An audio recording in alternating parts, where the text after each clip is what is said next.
La niña ya no siente los pies. Está sentada dentro de una pequeña cavidad excavada en la tierra helada, muy por encima de las nubes, sobre la espina dorsal de los Andes. El aire es tan delgado que cada respiración se siente robada, como algo arrebatado y no concedido. A su alrededor, los hombres se mueven envueltos en pesadas capas de lana. Tienen los labios partidos y agrietados. Los dedos les tiemblan, no de miedo, sino de frío y de un agotamiento que les llega hasta los huesos. Parece tener unos 12 años. Su cabello ha sido cuidadosamente trenzado. Una fina prenda de alpaca está colocada con esmero alrededor de su pequeño y delicado cuerpo. Alguien ha puesto una figurilla de oro sobre su regazo, una llama. A su lado, una diminuta copa de plata. También hay un pequeño montón de maíz. Sus manos rígidas descansan sobre las ofrendas, intentando recordar qué era el calor. Está embriagada. Su boca tiene un sabor seco y amargo por las hojas de coca mascadas. Su mente flota confusamente por efecto de la chicha.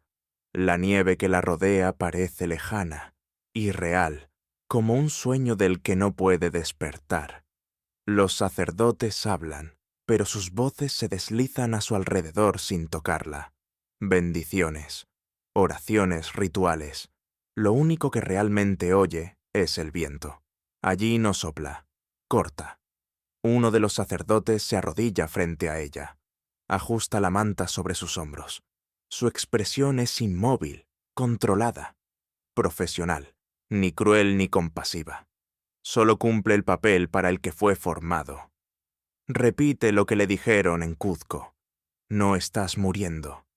Estás ascendiendo para vivir entre los dioses.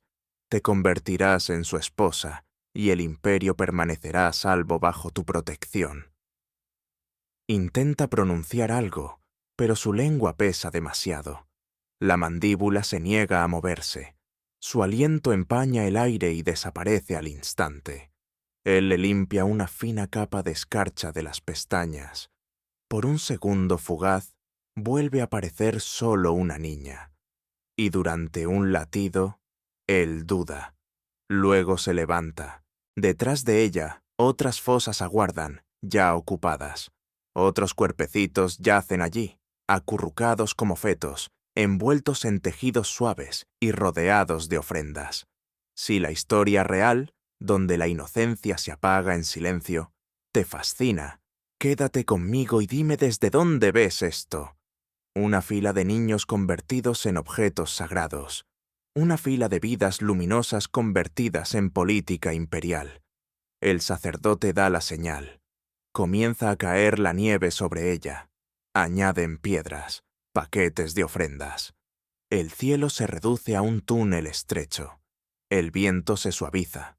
Y la última sensación que experimenta no es el frío, sino un extraño calor que florece bajo su piel. Su corazón se ralentiza. La coca y el alcohol completan la obra que la montaña empezó.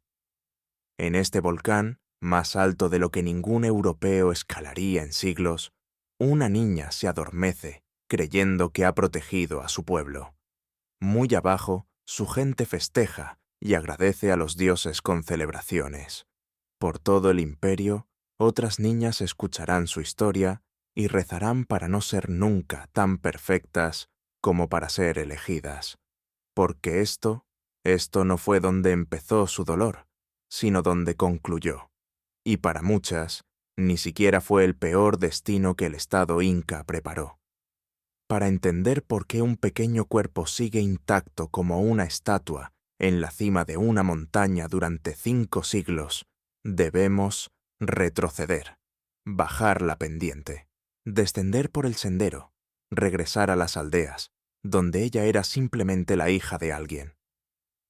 El siglo XV, el reinado de Pachacútec el Grande. El imperio se expande. Nuevos valles, nuevas tribus sometidas, nuevas cosechas y más niños. Imagina una pequeña aldea andina aferrada a la ladera de una montaña. Casas de paja y piedra, terrazas talladas en la pendiente. gente que se levanta antes del amanecer, manos hundidas en la tierra, miradas al cielo. La vida es dura, pero estable y conocida. Sin embargo, hay un día al año que rompe el ritmo de la siembra y la cosecha. Un día temido más que la sequía, más que la congelación, más que la enfermedad. El día en que los funcionarios imperiales aparecen por el camino inca. No llegan como soldados, no llevan lanzas, no hay manchas de batalla en sus túnicas.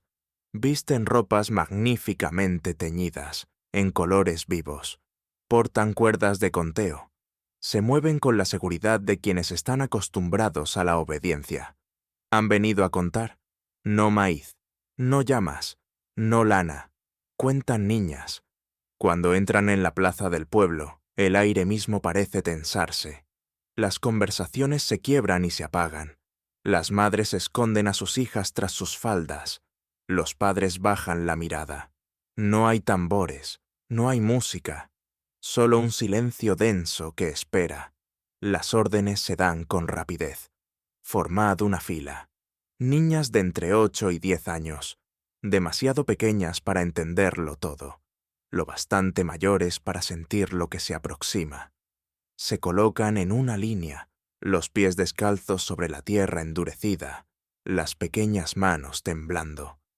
Los funcionarios caminan despacio por la hilera, dedos que levantan mentones, labios abiertos para revisar los dientes, manos que recorren brazos y piernas, buscando imperfecciones, una cicatriz de una caída infantil, una mancha de nacimiento fuera de lugar, un lunar solitario que estropea la piel lisa.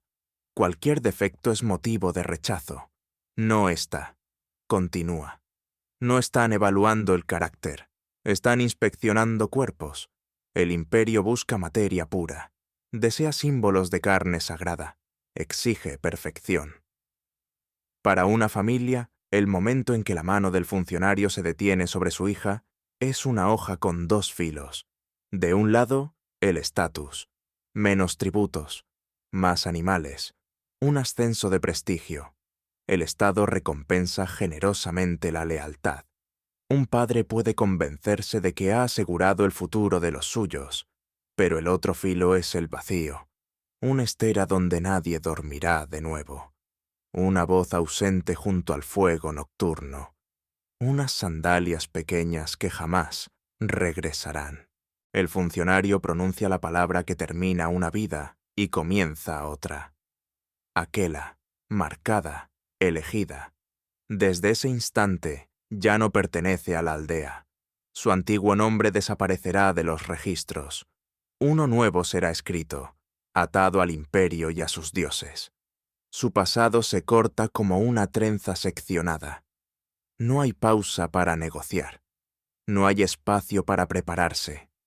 A veces ni siquiera hay tiempo para llorar como ella necesita.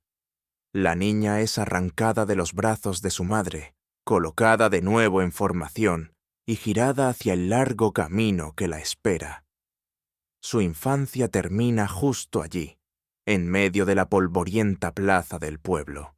Su servicio al imperio comienza en ese instante, y este recuento de vidas humanas no es más que el primer paso de un sistema más amplio, diseñado para borrar todo aquello que las hace ser quienes son.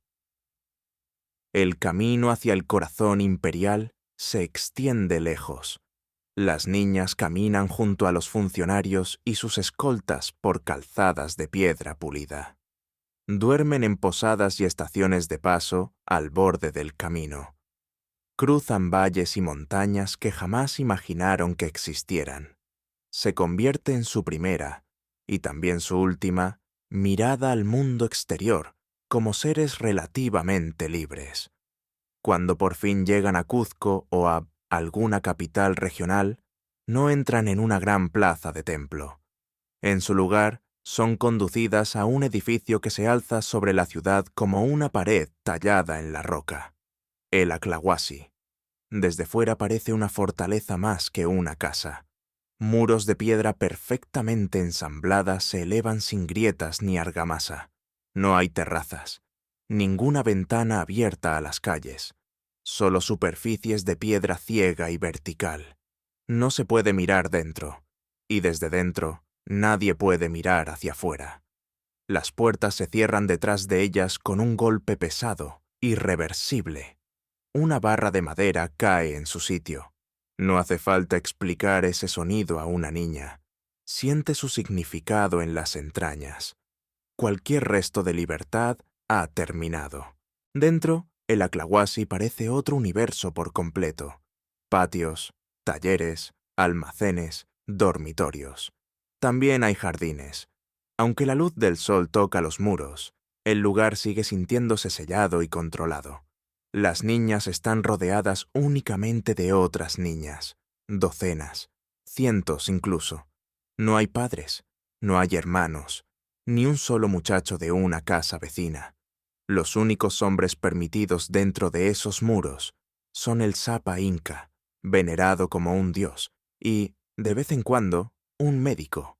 Incluso los guardianes de las puertas son eunucos, hombres transformados para que sus cuerpos no representen peligro de deseo. Sus voces agudas y rostros vacíos son un mensaje. El imperio puede arrancarte cualquier parte de ti si eso garantiza el control. Pero el verdadero poder aquí lo ejercen las mujeres mayores, las mamaconas. Ellas también fueron elegidas una vez, hace mucho. Algunas nunca fueron ofrecidas a los dioses. Otras demostraron ser demasiado valiosas para perderlas. Algunas, simplemente, no tenían a dónde ir una vez que la juventud las abandonó. Ahora dirigen el Aklahuasi con disciplina firme y una mirada que nada deja pasar. El entrenamiento comienza el primer día. Cada amanecer sigue la misma estructura. Despertar. Ritual. Trabajo. Lecciones. Más trabajo. Luego un breve sueño. Las niñas aprenden a tejer kumbi, el tejido más fino que conoce el imperio. Lana de vicuña tan delgada que apenas parece hilo. Diseños tan intrincados como una oración. Telas tan suaves que solo pueden tocar los templos y la piel del propio Sapa Inca. Dedos pequeños que tiran, tuercen, anudan y vuelven a tirar hasta sentir dolor. Un error no es simple torpeza.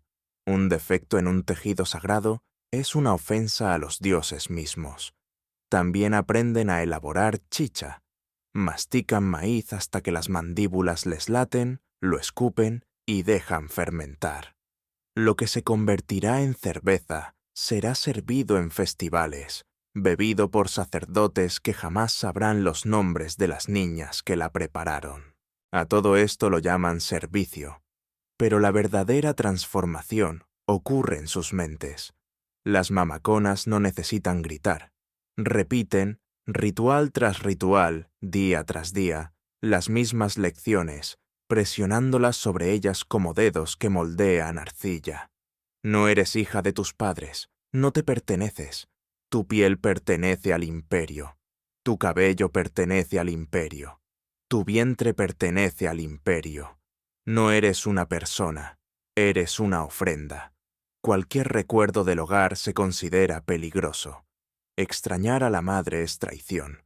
Pensar en muchachos es impureza. Desear algo para ti misma es traición. Aquí dentro viven mejor que la mayoría fuera. Mantas gruesas, comidas constantes, carne más a menudo de lo que muchos campesinos ven en años, fruta fresca, verdadero calor, baños calientes. Sus cuerpos reciben cuidado y atención, pero eso no es compasión, es preparación. El imperio las cría como ganado destinado a un propósito sagrado. Les frotan la piel con aceites, les lavan el cabello con hierbas fragantes, les revisan los dientes como si fueran tesoros, les corrigen la postura con manos pacientes, registran su conducta. Cada día las pule un poco más. Cada pulido borra otro recuerdo de quiénes fueron. Así triunfa el poder imperial, no mediante un solo acto de violencia, sino reprogramando lentamente lo que estas niñas creen ser. Y aún así, a medida que crecen, una verdad más profunda las espera. Las estaciones pasan tras los muros de piedra. Las de 8 años ya han crecido, sus voces cambian, sus cuerpos se transforman y maduran. En los dormitorios oscuros flotan susurros como insectos. Nadie les dice nada abiertamente, pero los rumores se filtran por grietas invisibles. Y saben una cosa con certeza: en la casa de las elegidas, nadie permanece niña para siempre. El tiempo dentro no se mide por siembra o cosecha, solo por el reloj del cuerpo. Una mañana, una niña despierta y ve sangre oscura en su túnica clara. Ha adquirido un nuevo valor. Cuando suficientes niñas alcanzan esa etapa, los funcionarios regresan a la clawasi, no los supervisores de todos los días. Funcionarios de alto rango del Estado. Entran con una tensión distinta en el aire. No es una inspección ordinaria, es una selección, una cosecha. Las jóvenes se alinean en filas por todo el patio. La atmósfera se tensa como fibra estirada. Nadie explica cómo funciona el proceso, pero lo aprenden rápido. El imperio tiene 3 destinos posibles para ellas. El primero es político. Algunas muchachas son hermosas, pero no encarnan la imagen pura que los sacerdotes exigen para los entierros en la montaña o los sacrificios en los templos. Tienen la piel un poco más oscura. Su linaje está ligado a clanes conquistados. Sus cuerpos pueden servir para otro propósito. Se convierten en esposas regalo. Son entregadas a nobles leales o a jefes provinciales en fronteras lejanas. Abandonan el Aklahuasi no como personas, sino como símbolos de favor, emblemas vivientes de alianza, ofrendas que exhiben la generosidad del emperador. Un día te dicen que perteneces al sol. Al siguiente, te colocan en el lecho de un desconocido. En una tierra que nunca has visto, tu cuerpo se convierte en herramienta de diplomacia, de linaje, de poder. El segundo destino es la permanencia. Un grupo más pequeño recibe otro tipo de vida. Permanecer. Hacer votos de castidad. Convertirse en mamaconas. Criar a la siguiente generación de elegidas. Imponer las mismas reglas que un día las encerraron. Sobreviven, no viven. El tercer destino es el que se murmura en la oscuridad. Capacocha. Los niños perfectos. Aquellos sin cicatrices, sin marcas, sin rastro de imperfección. Niñas tan impecables que los inspectores se detienen al verlas. Ellas son elegidas para el propósito más alto, el sacrificio. Les dicen que es un honor más grande de lo que puede medirse, que la muerte no es una muerte real, que se convertirán en mensajeras entre los dioses y los humanos. Sus nombres resonarán en los rituales, sus espíritus protegerán el reino.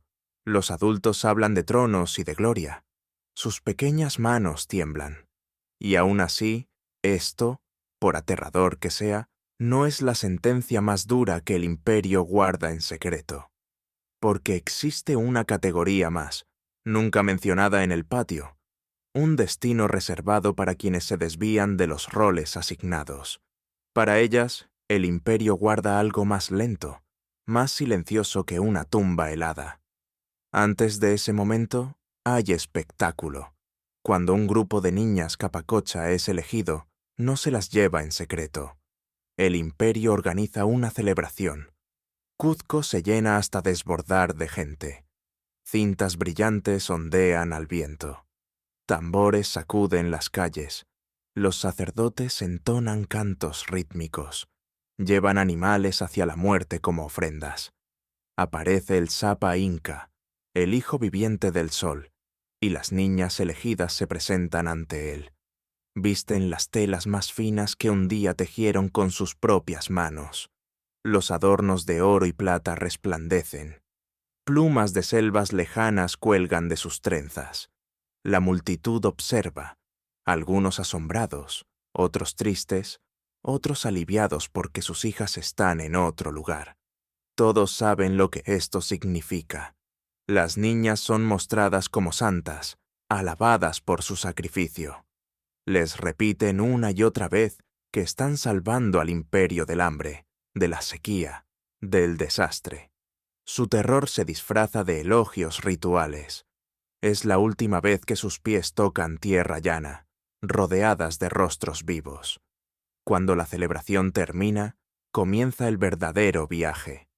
La procesión abandona la capital y asciende hacia las montañas llamadas Apus, picos sagrados, moradas de los dioses. El camino se extiende lejos, semanas, incluso meses, a través de valles, sobre ríos, por bosques dispersos de agujas oscuras, siempre hacia arriba. Al principio, las niñas aún hablan entre sí en voz baja. Ríen en breves momentos. Comparten recuerdos del hogar. Lloran en silencio al caer la noche. El aire es agudo, pero todavía respirable. Luego el mundo cambia. El verde desaparece de la vista. Los árboles se desvanecen. La roca reemplaza la tierra. El hielo reemplaza la roca. Los vientos se vuelven cuchillas. Respirar se convierte en trabajo. Cada paso es levantar un cuerpo más pesado que el propio. Y aquí el sistema muestra su siguiente capa de precisión. Los sacerdotes aumentan la chicha. No sorbos, copas llenas, luego otra, y otra más. Las niñas beben hasta que sus miembros se sienten cálidos y torpes. Sus mentes se alejan del miedo. Sus bocas se llenan de coca. Aquí es medicina común. Calma el mal de altura. Silencia el hambre. Lleva al cuerpo más allá de sus límites. Pero en este contexto, las dosis no son suaves. Son calculadas. Cuando alcanzan las pendientes más altas, las niñas se mueven como soñadoras. El rostro enrojecido por el alcohol, las mandíbulas entumecidas por la coca, la mirada perdida, flotando entre nubes y piedra. El agotamiento las domina. El aire fino roba los pensamientos. La insensibilidad se instala. Los sacerdotes lo llaman compasión. El imperio lo llama eficiencia. Porque una niña aterrada y consciente podría retroceder. Podría gritar, resistirse en el último instante. Una mente adormecida puede guiarse hacia la tumba como si fuera una cuna. Cuando por fin alcanzan la cima, el aire corta como cuchillos con cada respiración. El frío desciende por debajo de cero sin piedad. Cielo, piedra y blancura infinita se extienden en todas direcciones. El lugar del ritual espera en silencio. Hondonadas talladas en la roca, mesas de ofrendas dispuestas, regalos ya colocados. La montaña misma se convierte en el altar. Una a una, las niñas son colocadas en sus pequeñas cavidades, las rodillas recogidas contra el pecho, los brazos alrededor de las piernas, la cabeza inclinada. La primera forma de la vida, ahora su última. Envueltas en mantas, rodeadas de comida, figurillas, herramientas, amuletos, todo lo que un alma podría necesitar para un largo viaje a otro mundo. Luego los sacerdotes se retiran. Allí arriba, solo el viento escucha las últimas palabras. A veces, las niñas simplemente se hunden más en el sueño. El frío, el alcohol, la coca y el aire delgado actúan juntos como manos silenciosas. Sienten un calor creciente, flotan, se apagan. Sus cuerpos se congelan con tanta rapidez que la descomposición nunca los alcanza. En otros casos, el final es más rápido, más deliberado. Siglos después, los arqueólogos hallaron cráneos fracturados, el tipo de daño que deja un solo golpe certero de una maza de piedra. Un golpe, limpio, eficaz. Quizás ella se movió en el momento equivocado. Tal vez el velo de la coca y la chicha se disipó lo suficiente como para que el pánico regresara. Quizás el instinto la obligó a levantarse, a huir, a resistir. El imperio no diseñó sus ritos para ser interrumpidos. De una forma u otra, la montaña recibe a su novia. La procesión desciende, dejando atrás solo piedras, ofrendas y pequeños cuerpos congelados, acurrucados en un silencio blanco. Muy abajo, en los valles cálidos, comienzan las celebraciones. Los sacerdotes proclaman que los dioses han comido. Las cosechas crecerán. La tierra descansará en paz. Allá arriba, donde el sonido no puede vivir, una hilera de niños se sienta en la muerte, con la piel intacta y los ojos cerrados para siempre. Ya no son hijas, se han convertido en íconos, y a pesar de todo el horror, de la precisión fría de convertir a una niña en ritual, aún existe dentro del imperio un destino más silencioso, más íntimo, y en ciertos aspectos, más despiadado. No espera a las perfectas, sino a las desobedientes. Las Sakyas son llamadas vírgenes del sol. El sistema se obsesiona con su estado intacto. Sus cuerpos son propiedad del imperio, propiedad de los dioses. Cualquier contacto prohibido, cualquier deseo secreto hecho realidad, no se considera pecado, sino robo. Y la máquina inca no perdona a los ladrones. Si una muchacha de la Clawasi es descubierta violando su voto, si concibe, si alguien confiesa, o si un rumor se mantiene, la estructura que antes la protegía revela de pronto sus cuchillas.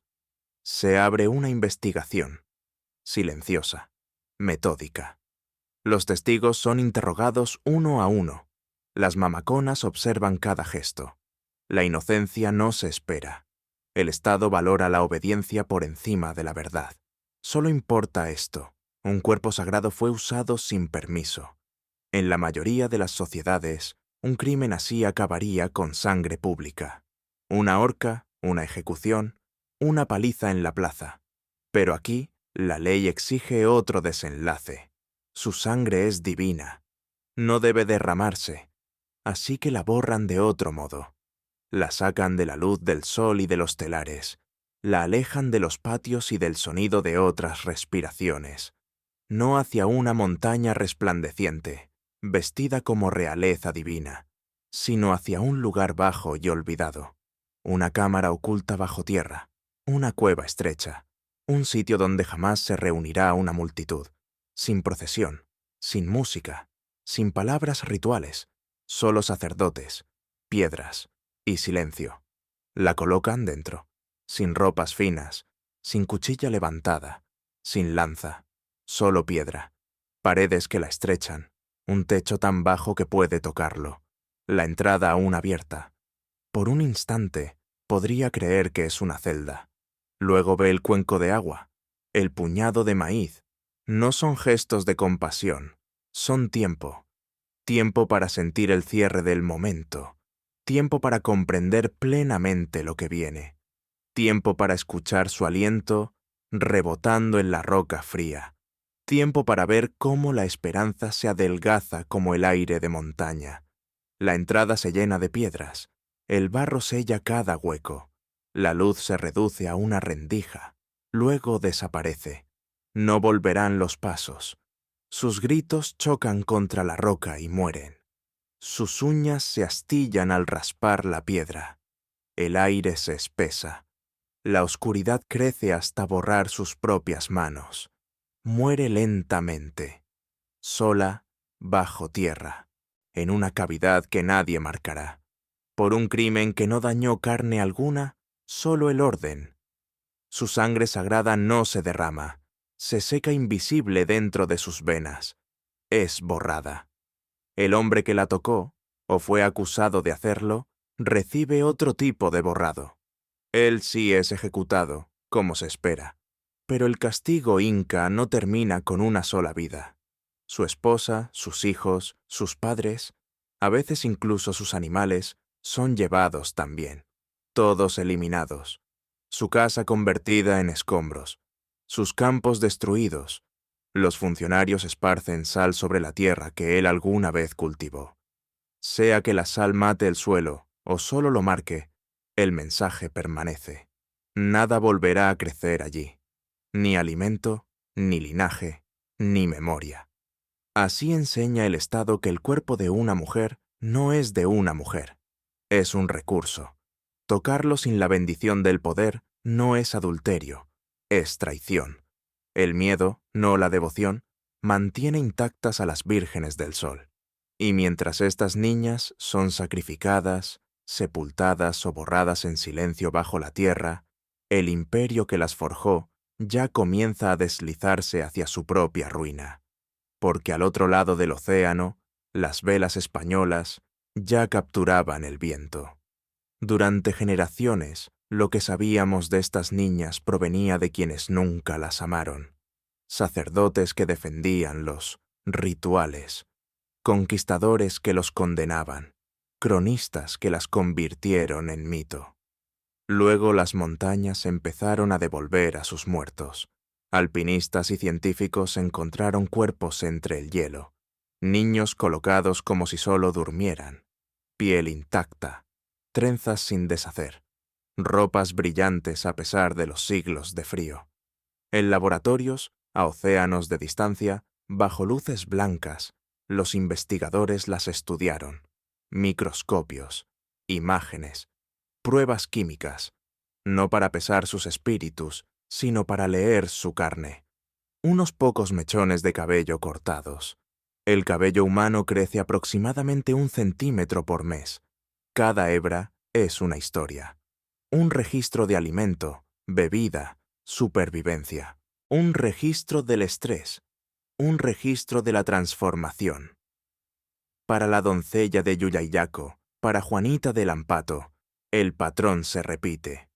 Un cambio repentino aparece aproximadamente 1 año antes de la muerte. Las papas, alimento básico del pueblo común, desaparecen de la línea química. La carne de llama y el maíz, comidas de la élite, ocupan su lugar. Su dieta mejora bruscamente justo en el momento en que el imperio las habría tomado y llevado a la Clawasi. Luego, justo antes de la muerte, surge otro pico. Cortisol, la hormona que el cuerpo libera en momentos de alto estrés, miedo, pánico, trauma. En su cabello, los niveles de cortisol aumentan sin parar a medida que se acercan los días finales. No caminaron hacia la nieve con serenidad ni con aceptación sagrada. Sus cuerpos ya gritaban mucho antes de que pudieran hacerlo sus voces. La toxicología revela otra tendencia. La coca y el alcohol aumentan drásticamente en las semanas previas a la muerte, no de manera ocasional, de forma regular, intensa. La sedación era más que una tradición, era un procedimiento, era el Estado asegurándose de que sus ofrendas escogidas llegaran al altar sin colapsar del terror ni intentar huir. La ciencia no puede repetir sus pensamientos al morir. No puede darnos el sonido exacto de la piedra deslizándose sobre una tumba, pero destruye el mito reconfortante de que esos niños fueron con alegría y claridad. Eran menores, adoctrinadas, aisladas, drogadas y sacrificadas por un sistema que se declaraba sagrado. Cuando los españoles entraron en los Andes en el siglo XVI, vieron el Aclahuasi y lo llamaron corrupción. Oyeron hablar de la capacocha y la llamaron brujería. Escribieron informes furiosos condenando la crueldad pagana. Luego, asaltaron esas mismas casas. Las vírgenes del sol que no lograron huir o que no murieron en el caos fueron repartidas como botín, entregadas a soldados, forzadas a nuevos matrimonios o a nuevos lechos, enviadas a conventos católicos donde solo cambiaban los nombres de los dioses, no las paredes. Pasaron de pertenecer a un imperio a ser propiedad de otro. Sus voces fueron enterradas 2 veces, primero bajo la nieve, luego bajo la historia. Hoy, algunas descansan tras el cristal de un museo, bajo control perfecto de temperatura. El aire a su alrededor está regulado. La humedad se mide constantemente. Las etiquetas describen quiénes fueron. Los visitantes pasan lentamente, en silencio, impresionados por lo hermosas que siguen siendo. Sus trenzas permanecen intactas. Sus rostros, aunque encogidos por el tiempo, conservan la dulzura infantil. No parecen monstruos, no parecen santas, parecen lo que fueron, vidas jóvenes atrapadas entre el imperio y la divinidad. Admiramos a los incas, sus caminos, su arquitectura precisa, sus terrazas talladas en montañas imposibles, la perfección de sus piedras, su dominio sobre paisajes violentos. Todo eso es cierto. Y también lo es esto. Nada de esa grandeza existió sin un sistema que transformó niñas en ofrendas, que borró familias enteras por un susurro en la oscuridad, que utilizó el miedo como cemento de la sociedad. Las montañas preservaron lo que los cronistas deformaron.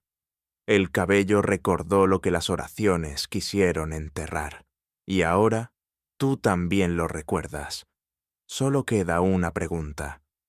Cuando miras el rostro congelado de una niña sacrificada, ¿ves devoción? ¿O ves a una niña que nunca eligió si su belleza salvaría a su pueblo o moriría por él? Decide eso, y luego pregúntate cuánto de nuestro mundo aún se sostiene sobre ese mismo intercambio silencioso, la seguridad de unos pocos comprada con el silencio de aquellos que nunca aceptaron pagar. Si esta historia te conmovió, apoya el canal con un me gusta y suscríbete.